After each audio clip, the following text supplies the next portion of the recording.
in this very busy time of the year for this session on Microsoft 365 and also Microsoft Teams. It's a bit exciting because Microsoft have just launched a new version of Teams, so there's some changes in here.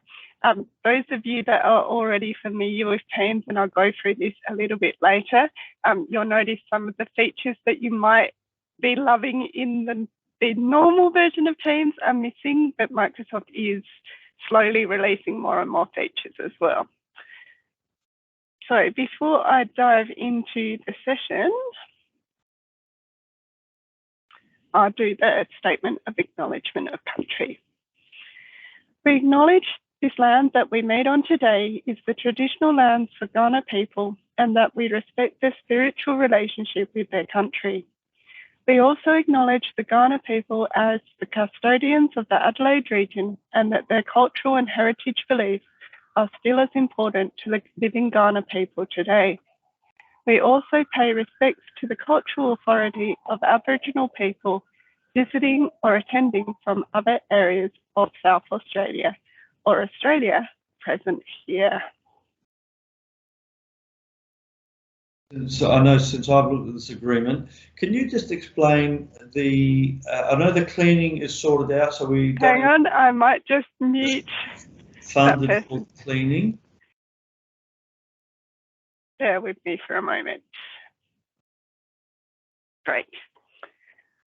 Okay, before we do dive in, there's one hint that I like to tell people, because I know sometimes you're following these tutorials and you've only got one screen. So if you are unlucky enough to just have one screen, one handy tip is if you want to split your screen so you can see what I'm doing on half your screen and you can work on the other half of the screen, you can press the Windows key and the right or the left arrow, and that allows you to split your screen. And now I will stop that presentation and I will jump in to Microsoft 365.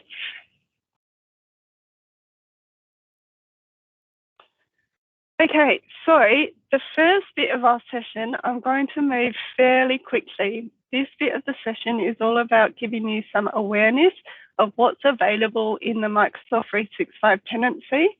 So some of the apps that you have access to already, and also some of the ways that schools are using these apps.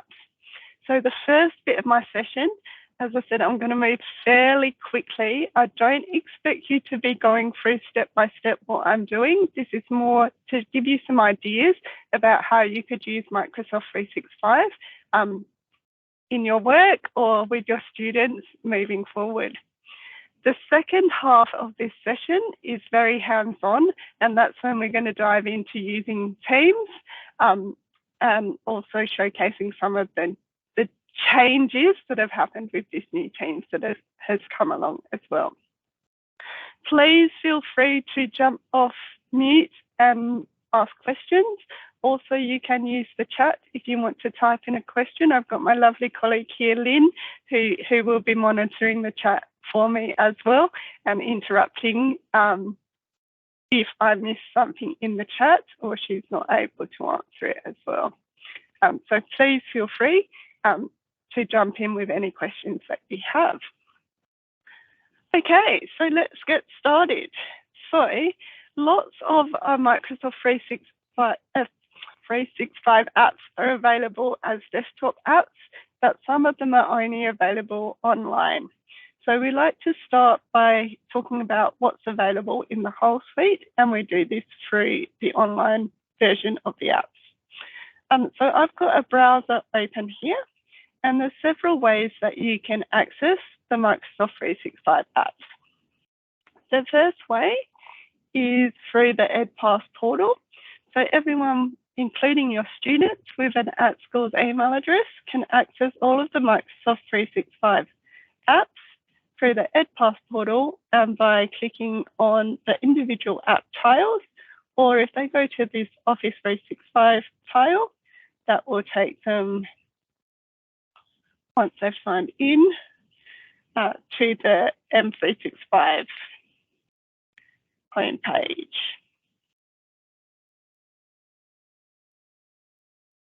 I'm working with several accounts, so it shouldn't normally ask you to sign in again, but it has in my case.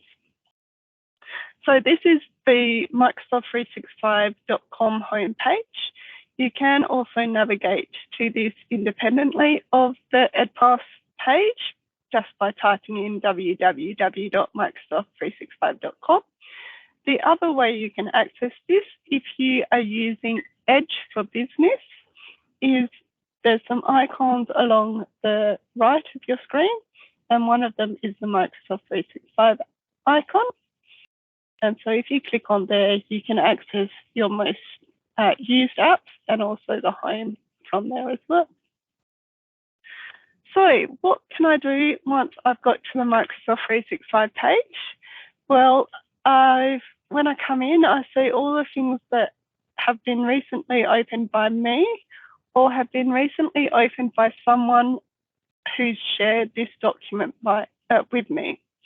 Now, some of these documents I might never have seen in my life, but they live inside a team that I'm a member of. So if you see documents pop up on this homepage, it's because you're in a team somewhere and that document lives in that team, or it's been shared with you by a colleague. Down the side here, we've got access to all our apps. And if we click on the apps there, that takes us to this screen. And then if we click on all apps there, then we can see all the apps that we have access to. So I just get people to give me a bit of a thumbs up if they've managed to get to www.microsoft365.com, either through the EdPass tile or through Edge. So I'll just wait and double check. A virtual thumbs up or a physical thumbs up, that's all good. I'll just give people another half a minute or so. Thanks, Sally. Thanks, Kelly.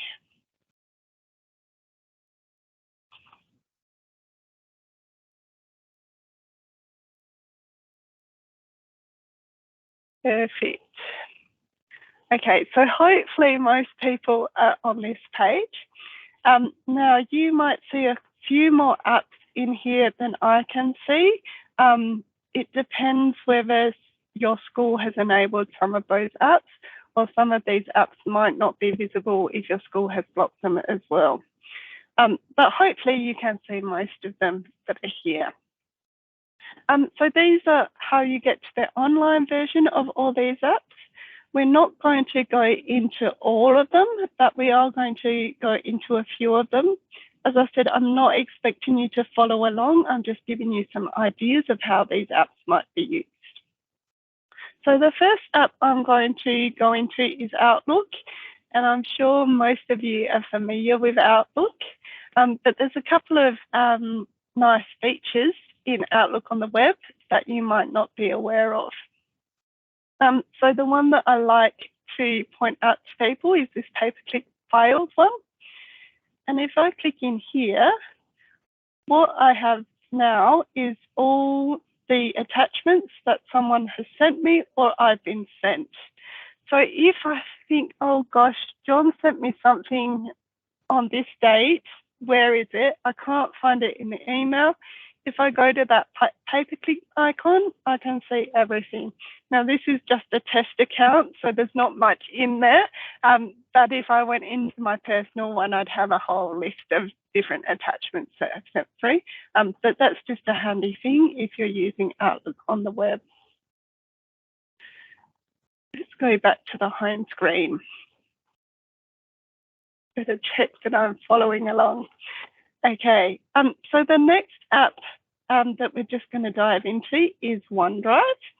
Now, OneDrive is your personal cloud space on the web. If you're still using USBs, what I would really love you to do is to have a plan in place to stop using USBs and to move across to using OneDrive. The reason is that anything you save in OneDrive, you can access from any device anywhere. So if I have a file that's on my school computer, for example, and I've just saved it on a USB, I leave the USB at school because I'm forgetful. I go home, I can't work on that document. If instead I've saved that document to my OneDrive, so either on the cloud or you can have it on your desktop as well, I can access that document at home. If I've got OneDrive installed on my phone, for example, I can also take a picture of students' work, for example, and then save that to my OneDrive so I can access it from a computer later on. So OneDrive is really handy to be using instead of your USBs that can get lost or put in the wash or those kinds of things. So you have 1 terabyte of space in OneDrive, so that's quite a large amount of space.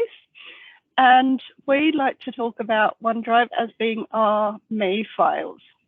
So they're work-related files, but they're personal files. So yes, you can share your files in OneDrive with other people, and you'll notice this one here, it's got John O'Sullivan next to it. That's because I've shared it with John. But they're files that will be living in your own account, and maybe you just want a colleague to look over it and review it, and you don't really need to do collaboration on it. So that's OneDrive. There's lots of different features in OneDrive, which I don't have time to go into today, but we will be running some sessions next year on OneDrive, which I'd encourage you to come along to if you're not familiar with OneDrive. Okay, back to our all apps. The next app we're going to mention is, well, I'm going to skip over the online versions of Word, Excel, and PowerPoint, just to let you know that some features, especially in Word Online, are more powerful than the desktop version of those apps, but some features are less powerful. So for example, Word Online has a really good tool called Immersive Reader, which is available on the desktop app, but is not as powerful on the desktop app, but it's really powerful in the web app version. Okay, the next one is OneNote. So OneNote is a digital notebook, and I will just go in if I can. Sorry about this. I've just accidentally clicked on pinning that toolbar and I can't unpin it. Apologies. Let's go back in. I'll just make it a little bit less large. Oh, there we go. Okay, so OneNote is a digital online notebook. Here we go. So if you remember those old yellow A4 spirally books with all the different tabs in them, this is like your electronic version of this. OneNote is available on the web and it's also available as a desktop app. You'll see I've got it installed here. This is an example of how you might use OneNote for sharing staff meeting minutes and agendas.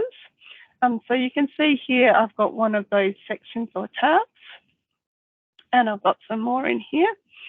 And the reason why OneNote is quite nice for this kind of use is that if I want to go and see what's happening on these different weeks, for example, I don't have to go in and open up a new Word document because it's saved as a different Word document.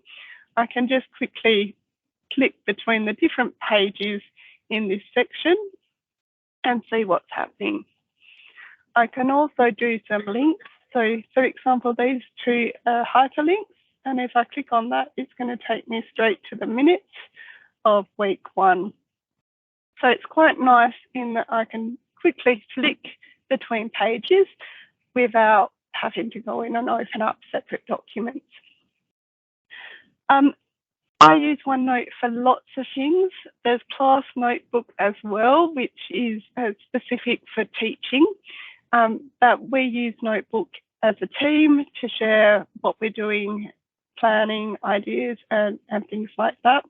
There's a whole lot of tools in OneNote, such as the draw tools that allow you to illustrate things and add things.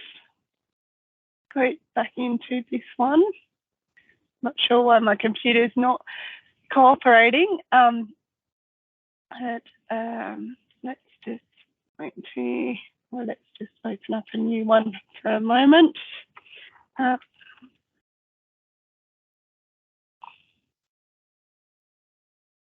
While that's loading.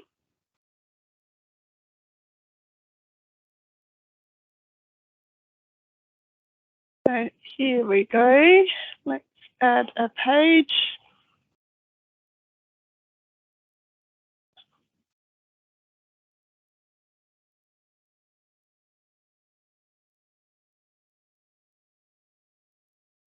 And then you can see I've got all these tools here that I can now use to draw or illustrate things. So there's a whole lot of tools that you can use and a whole lot of things that you can insert as well. There's some fun stickers if you are using it with your class that you can add straight away. Okay, moving back to our All Apps page again. The next app I'm going to talk about isn't a desktop app, it's only a web app, and that is called Sway. And let's see if I can get into that. So Sway is an online publishing tool, a bit like your PowerPoint, but it's a web-friendly version. And I've just got some examples here. So lots of schools use Sway for their newsletter. So this is an example of what a newsletter might look like. You can see here it's nicely formatted with different elements coming in. Another nice thing about Sway, and it's going to stop me using it again, is that it's responsive. So if I change my screen to the size of a mobile phone, for example, you can see that it's going to change the size so that it's readable for parents, for example, who might be reading this on their mobile phone. Sways can also be shared with everybody, so it's not dependent on you having an at-school's email address in order to access a Sway, which is why it's really nice to use them for newsletters or for things like student portfolios. So this is an example based on a student portfolio that Seaton High School gets their students to do. And because it's in a Sway, they can share this with other people outside of their school, such as employers and family and friends as well. So that's Sway. Another nice thing about Sway, and I'll just bring up this one here, is that you do get some analytics, and it doesn't give you too much detail, so I can't drill down and see who has seen these Sways, but it does give me some idea about the reach of the things that I'm sharing. So for example, here, this one here is a Sway about Minecraft, which is on the Eddie website. So you can see it's got lots of views. I can see that most people didn't read a lot of it, so they might have opened the page up and read the first paragraph. So 5,913 people glanced at it, and only 329 people read it in depth. Whereas this one here, Microsoft Exam Voucher, although it had only 10 views, most people read all the information in that particular sway. So if I'm using this for my newsletters, for example, it's really handy to see, I can see how many parents have opened up the link, and then I get a bit of an idea about whether people are actually doing more than just opening it up. So that's quite nice in terms of the analytics that you can get if you send sways out rather than a PDF or an email. Okay, the next app that we're going to have a quick look at is Microsoft Forms. So that's the nice F logo. And if you've ever used anything like SurveyMonkey or Google Forms, this is Microsoft's equivalent of Forms. Okay. There we go. So this is what Forms looks like when you open it up. And you can create things like quizzes and also things like forms. So a quiz I would use if I want to give something to students and I want to have some questions in there with marks assigned. I can also get it to do some self-marking for me if it's multiple choice questions. Or a form I might send out to get some information. As well as Sway, Forms lets you share this with people outside of the department as well. So if I wanted, for example, like this one, to collect some information from parents who are going to volunteer in the canteen, Forms allows me to send this out to those parents so that they can fill it out and they don't have to have a department address in order to be able to access and fill in this form.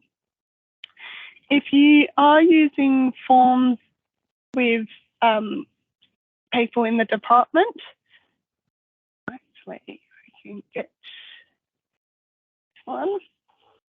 So this one here, you can see it's got high edits because that's who I'm logged in as. So if you see a form sent to you, and it's got your name in there where it's got edit for me, that means that the form is collecting some data in the background and the person that has authored the form will be able to know your name, your email address, and can find out what school you belong to. So just have a look out. If the form does have your name there, it means that that information is being collected. If it doesn't, like for that parent one, and you need to know the person's name because you need to know who's filling the form out, you just have to make sure that you put in a question that's mandatory in there. Forms can be very versatile. So in this example here, it's got something called branching. That means that depending on how the person fills out this question, so if I put in daily, it's going to give me some more options in there for me to fill out to select what days I can volunteer, for example. So that's an example of a form. This one here is an example of a quiz. So I can see it's got 1 point assigned to here. That tells me it's a quiz. And this is a really nice example of how you might create a quiz for formative assessment, but also to support students with their learning. So in this particular one, I've put in a graphic of a clock and say I get it wrong. Me as a teacher, I've put in some more information in there to help guide the student because they've answered it incorrectly. So then I can go try again and I've got that question again. And this time, hopefully I've got it right and then it moves to the next question. So again, really handy, this particular one, because it is all multiple choice. As a teacher, I can get Microsoft to do the marking for me, and then it will spit those details out in an Excel spreadsheet for me to then be able to use later. I just will go in and show you the back end of a form. So this is a form that's closed now. That was for a certificate after we ran some Minecraft training. And you can see here it's got 107 responses in there. When I go in and look at the back end of a form, I can see straight away some nice graphics around the information that people have inputted. So I can see there's 107 responses. It took people just under 5 minutes to complete. And then I've got some nice graphics of the different responses. So depending on the type of question I've asked, Microsoft will put out a nice pie chart or a bar column, or they'll do a word cloud of the words that are responded to the most. Now, I can also open this up in Excel, and then I've got access to everyone's responses and the details. So that's really handy. Or I can print the summary as well. So if I didn't want, say I needed to share this with my my team leader, they don't need to know all of the details. They just want to see this with those graphs. I can do that print summary, and then they can see these graphs here. This is also all live. So if someone wants to fill this form out right now, I'd see that change to 108, and I'd see the data change here as well. So it's really nice. This also, students can use this. So if you're teaching about data and wanting students to collect data, have them do a form.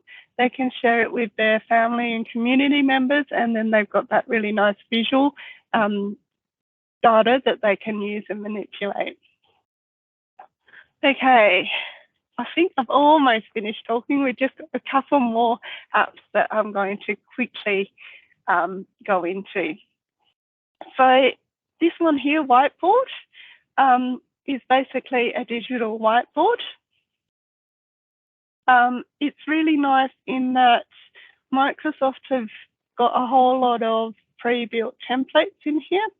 So if you go into learning, there's a whole lot of different charts, such as KWL, that you can pop up on your whiteboard straight away. And then you don't even have to think about building them. You can just go in and type away or change what needs to be changed. You can share whiteboards with students.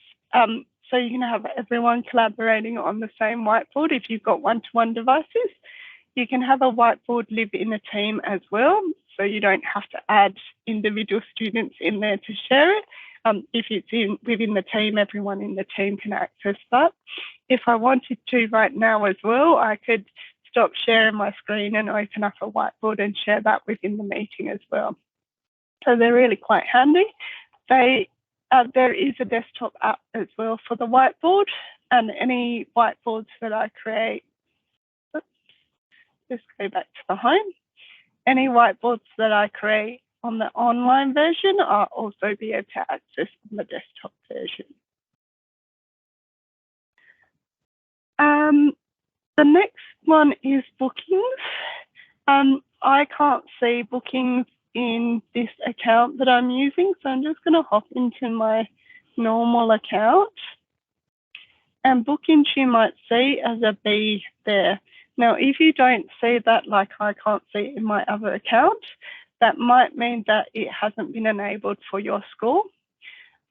Bookings is quite nice in that it also allows you to send a page to parents and people outside of the department. So for example, this one here, I might be using for three-way interviews. If it will load for me, I can set up who is going to participate in these three-way interviews. So I can add all my staff. I can go in and say when they're available. And then what I can send to my parents is the link to this page here where they can choose the teacher that they want to book, and then they'll see what times are available. So on this particular day, I've just got those 2 times available. So if you're not using anything to book in things like parent-teacher interviews, then it's well worth looking into bookings because it's part of the M365 apps. So that's bookings. Okay, now Power Automate, again, it's not showing up here, but if you don't see it showing up there, if you go to http://make.powerautomate.com, most of the time you'll find you have access to Power Automate, even if it doesn't show up in your All app. Power Automate is, hopefully it loads for me. Power Automate allows you to automate processes. So for example, in here, in my flows, I've just got one flow in this particular account. And this particular flow, if I just go into edit, is launched off a form.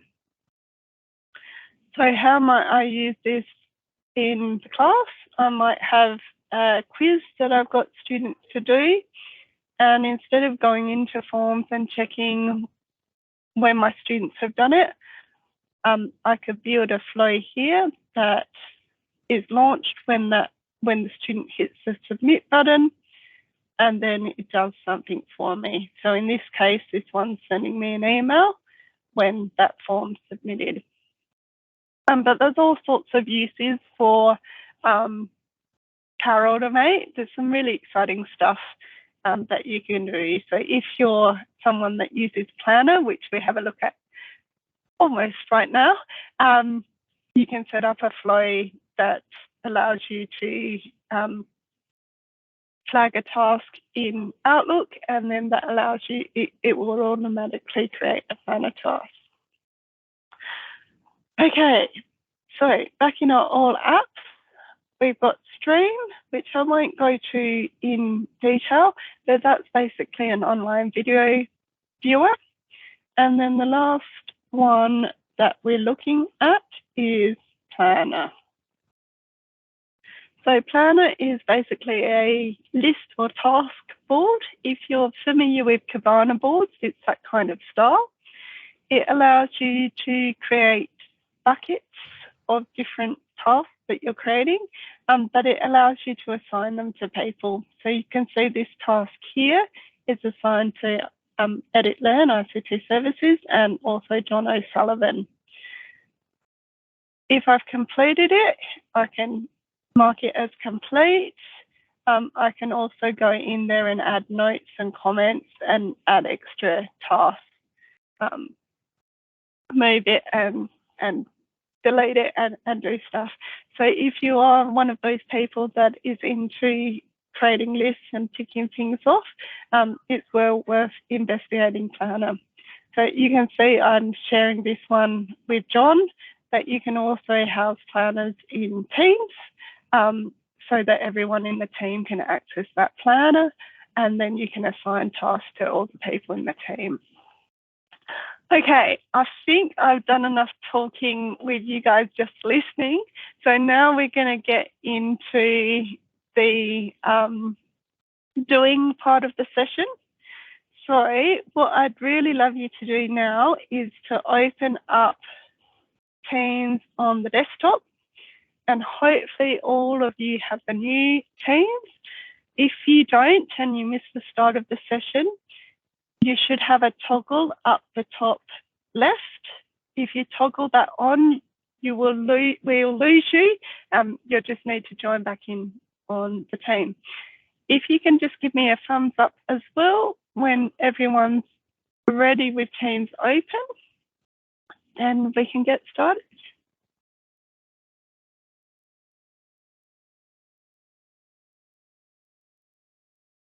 Thanks, Susan.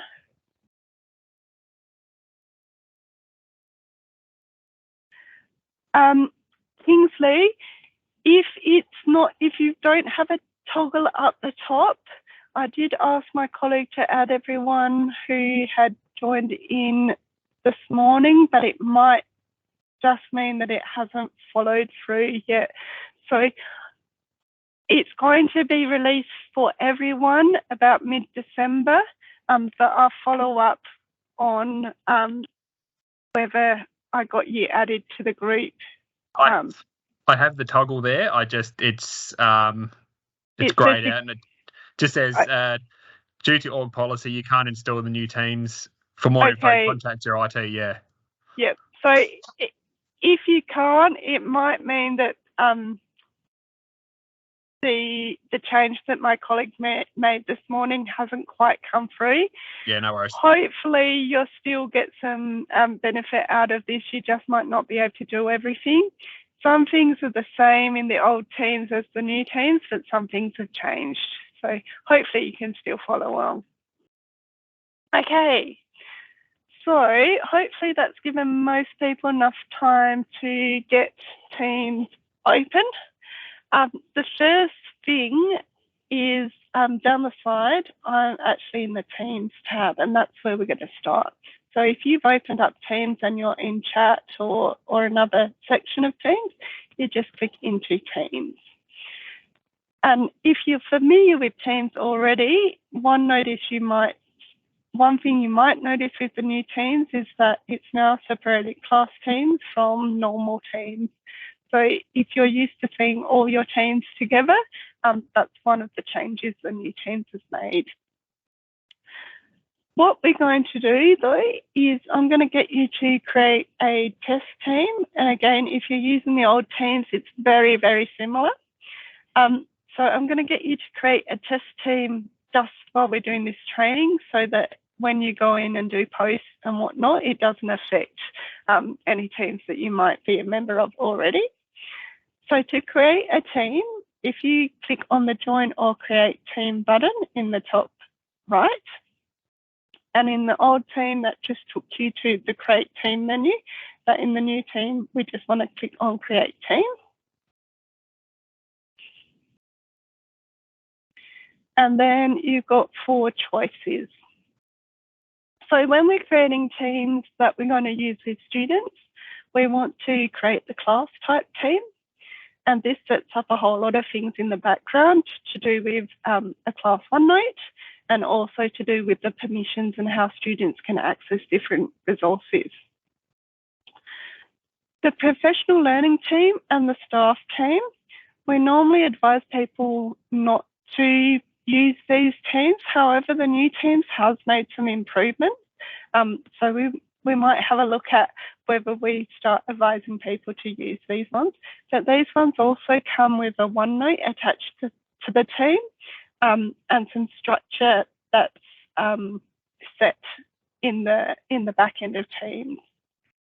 You might use the staff team if you've got a small group of staff, but if you're a big school, I wouldn't advise that you use the staff team. Rather, I'd advise that you use the other. So today we're just going to click in the other team. Now this is going to be a little bit different if you're using the old team, but in the new team we want to click on Use this template. And then we've got a choice of what kind of team it's going to be. Now, in our tenancy, if we chose public, that would mean that everybody with an @schools email address can see this team. So that includes all our students in the system.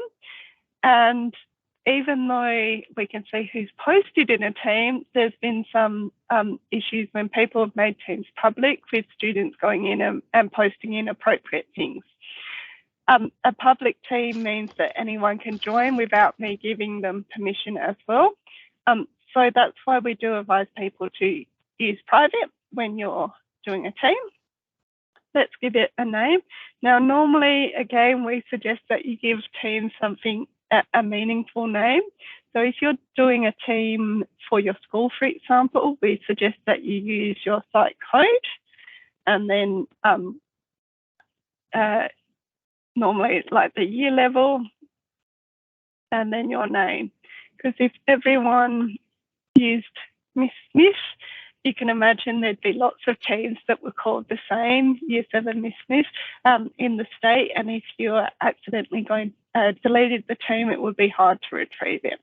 So that's why we suggest you start your team with the year. Because this is a test team and I want to remember that I can delete it after, I'm just going to add test as well. And then I'm going to press create. Now, if you're using the old teams, you'll then be taken through a whole step,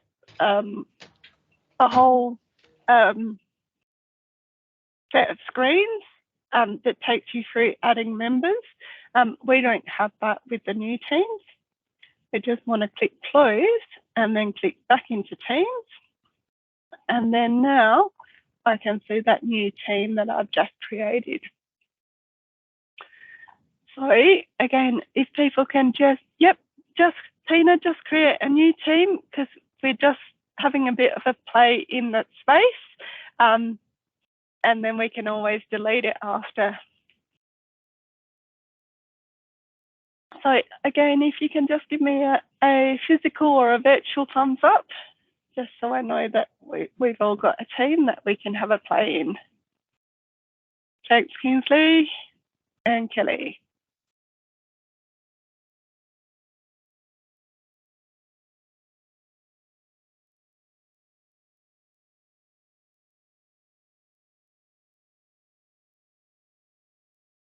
Thanks, Lucy.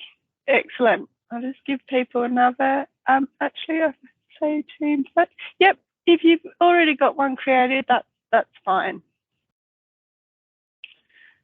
Okay, hopefully most people have by now. And the first thing I'm going to do when I create a new team is I'm going to go into the Manage Team section, because there's a few things I want to do straight away before I add people or the team starts to get used. So if I go to the three dots, the ellipses next to my team name, I can click on Manage Team. And then I've got a whole lot of different team settings that I can go in and have a look at. So if I want to add members, I can do that from this space as well. So I'm just going to add in John. Now, we do suggest when you create teams, especially if they're a team for staff or PLCs, that you have 2 owners in your team. The reason why we suggest that, or we recommend that, is that if Edit Learn was to win the lotto and decide to go on a round-the-world cruise for 6 months, no one else can do anything with this team if Edit Learn's the only owner of the team. John here would have to put in a ticket to the service desk. The service desk would then have to get permission from the site's principal in order to promote someone to an owner of that team. So we do suggest that you have 2 owners in a team. And if you've added a second person, and please feel free to add John O'Sullivan if you don't want to add a trusted colleague. So to promote someone to an owner, if you've added them as a member, I can just click on the drop down in the role section, and then I can change John to an owner. And that means John has access to the settings in this team. So I can add members in here. The other thing I can do in here is change the settings. And we also recommend that as soon as you create a new team, that you go in and change the settings as well. So I'm just going to click in the settings tab. And here I can change the default settings to make my team a bit more secure and a bit more friendly for users. So I'm going to click in the member permissions. And the default is that I allow all these. Now this is okay if it's a very small team. So me and John, we're probably going to get along fine. But as soon as I start adding more people to my team, what we recommend is that you untick all these default settings, apart from allowing owners to delete messages. And if you're working with a team with adults, students is a bit different, allowing members to delete their messages or edit their messages. So that means if I do a typo, I can go in and make that edit. The reason why we suggest unticking these ones is that I don't want members of my team just to decide that a channel would be great and just be able to create it, because then I might get 50 channels in here. You can have a maximum of 200 channels in here, but then that team becomes really unmanageable. So if I untick that, that means that I don't get people creating channels because they think it's a good idea without having a conversation about whether that should be a channel. If you allow people to delete channels, sometimes they might think, oh, this channel doesn't interest me, and they delete it instead of hiding it, and that means you have to go in and restore it. So that's why we suggest you untick that. And the same with these other ones, it just stops people adding things that they think are a good idea that might not be helpful for the whole team. So if you've got lots of teams already set up, I do recommend that you go in and have a look at the settings and check whether you've unticked some of those default settings so that the team is a bit more manageable going forward. Okay. Right. So the next thing we're going to have a look at is posts. So I'm just going to go back into the general channel. The general channel is always created when you create a team. You can create other channels by, again, going to the three dots and going to add a channel, or you can do it through the settings as well. But we're just going to stay in the general channel and we're going to start a post. So again, this has changed in the new team. In the new teams, in the old teams, it was create or start a conversation, but we're now looking for that start a post button. And again, this has changed a bit in the new teams. So in the new teams, I have to add a subject.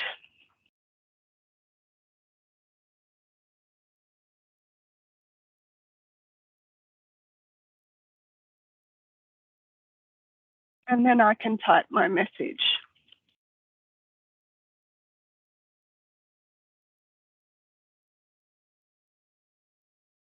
Now I've got all these formatting options up here as well.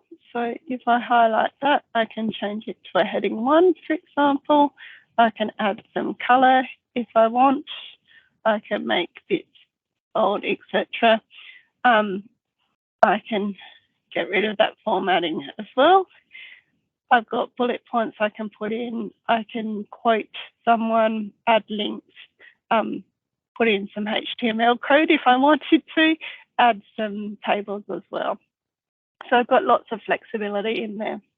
I've also got some options down here, so I can add some emojis or GIFs or stickers or attach files in here.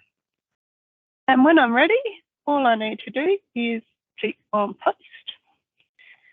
When I create a post, that's different from chat, which we're not going to go into today, but it means that everyone who's a member of this team or future people that are a member of this team will see this post.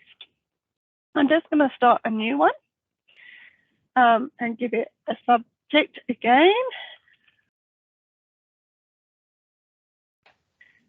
Because there's a couple of things that are quite handy to know about when you're doing posts. So the first thing is that this post up here, even though there's just 2 of us in this team, John isn't going to know that I've posted this unless he goes in and looks at the team and sees that it's bold and makes an effort to go into the channel. But if I need John to know, so he's the other member of my team, to know that I've posted something in here, what I can do is I can mention him. So if I type the @ symbol and then I start typing in John's name, it will only happen if that person's been added to your team. So if you haven't added anyone into your team, the @ mention won't work in this instance. But if they're a member of the team and I type the @ symbol and then their name,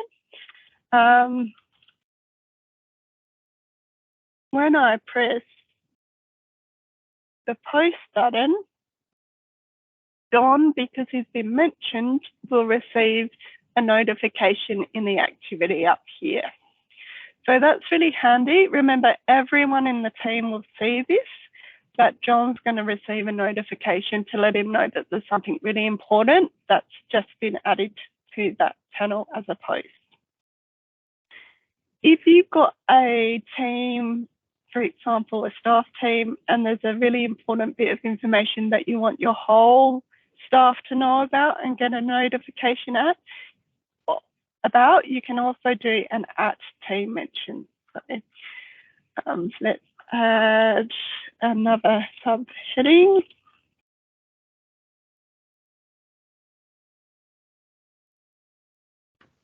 And in this case, because I want everyone in the team to receive a notification, I'm going to type in the @, and then as soon as I start typing the word team, you can see my team name pops up, and I can click on that. And then when I press the post again, everyone in this team is gonna get a notification. And I can see I've got a symbol there. That's to let me know that the whole team has been mentioned. So there are a couple of handy things to know about if you're needing to do a post. That's really important. One more thing in the post section. So again, I'm going to start a new post. And again, this is different from the old teams to the new teams, is that if it's something that is really, really important, I can change my post into something called an announcement.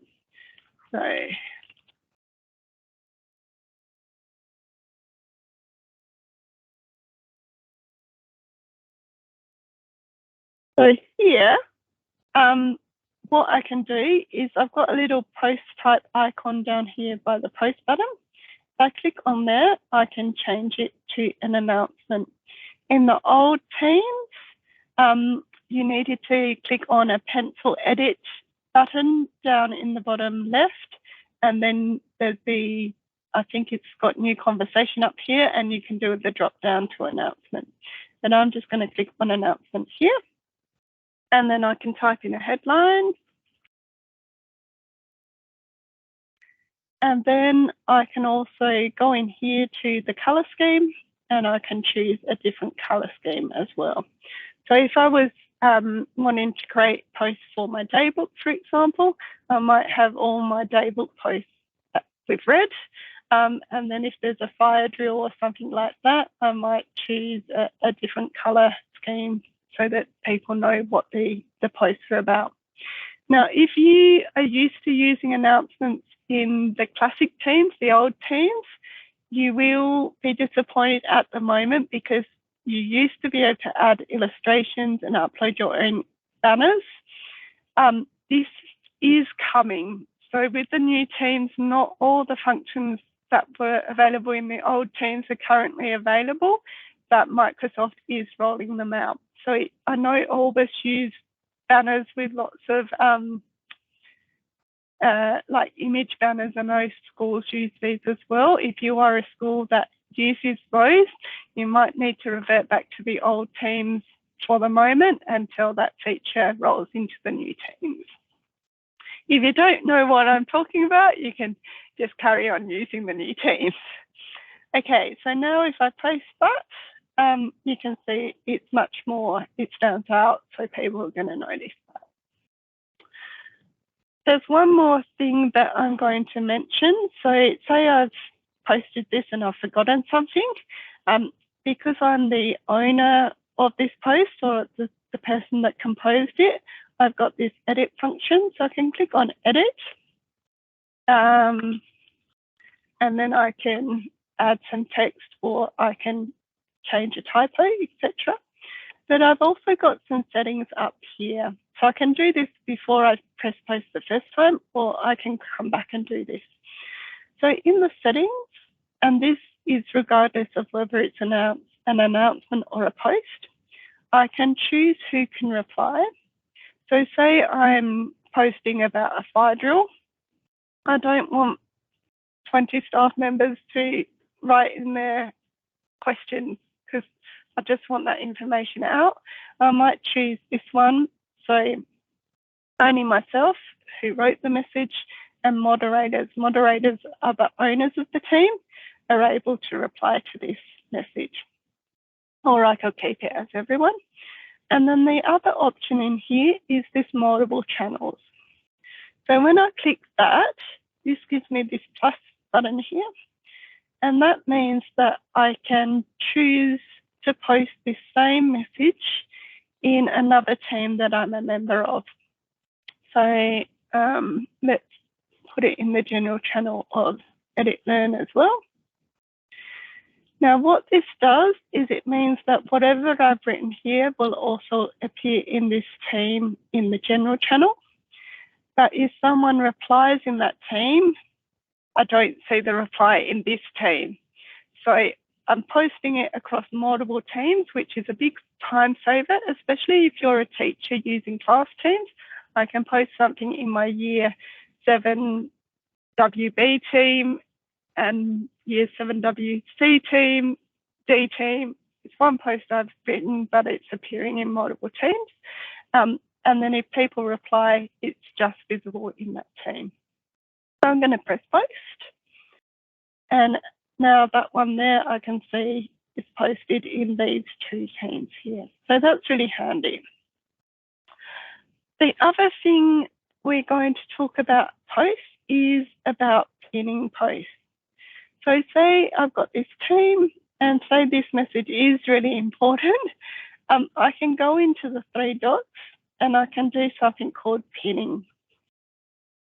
Now this pins this message for everyone. I get a little icon here that say this team has been used a lot. That message, I can't scroll on this team because there's not many, but that message might get lost way up the top of my team. So if you have pinned messages and you want to access them quickly, there's this open channel details button, and in the old teams it's an I. If I click on there, I can then see all my messages that are pinned and important, and I can just go to those ones quickly and see what's going on in those messages. When you do pin a message, it pins it for the whole team though. So again, I'd be careful about what I'm pinning so that if I go to, let's go back to the channel. If I go to the channel details, I don't have 50 pinned messages in here. It's just going to be the information that's really important. Now, we haven't even touched on the files section, but I'm aware that we've just about run out of time.